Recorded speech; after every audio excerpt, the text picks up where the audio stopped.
একদম ঘরোয়া পদ্ধতিতে কাঁচা পেঁপে দিয়ে শুয়োরের মাংস রান্না।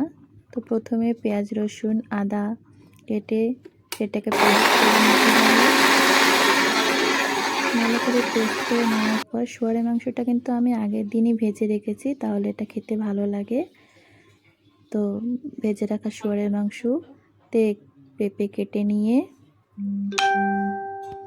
নিতে হবে। তারপরে পেঁপেটাকে ভালো করে ভেজে নিতে হবে। দেখো সহজ পদ্ধতিতে করছি একদম। তেজপাতা আর একটু জিরে ফোড়ন দিয়েছি প্রথমে তেলে।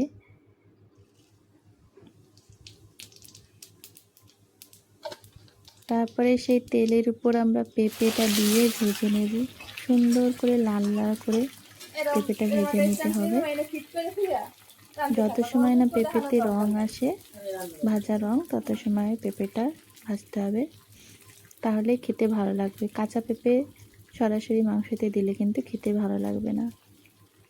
একটু হলুদ দিয়ে ভেজে নেব আমরা, কেন কি নুন দেব না আমরা আগে, পেঁপেতে নুন টেনে নেয় বেশি, ওই জন্য প্রথমে হলুদ দিয়ে ভেজে নেব, পরে আমরা নুন দেব।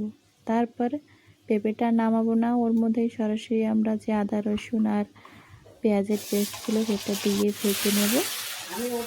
ভালো করে ভাজাভাজি করতে হবে। যখন মশলাটা ভাজা হয়ে যাবে তখন তাতে আমরা লঙ্কা পাউডার, কাশ্মীরি লঙ্কা পাউডার, হলুদ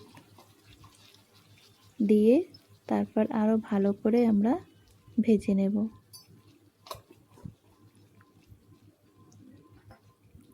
যখন ভাজতে ভাজতে তেল ছাড়তে শুরু করবে তখন আমরা একটু জল দিয়ে দেব।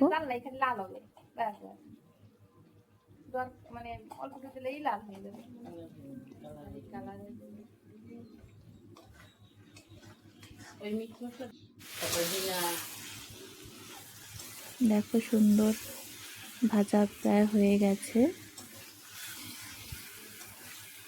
এইবার আমরা এই ভাজা পেঁপে আর মাংসের ভিতরে একটু জল দেব।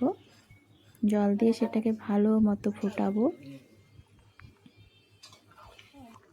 তারপরে তাতে গরম মশলা বেটে দিয়ে, গরম মশলাটা এখানে দেখানো হয়নি, স্কিপ হয়ে গেছে, তো গরম মশলাটা বেটে দিয়ে আমরা গাঢ় গাঢ় করে নামিয়ে দেব। হয়ে গেল শুয়োরের মাংস পেঁপে দিয়ে রান্না। একবার রান্না করে খেয়ে দেখো বন্ধুরা।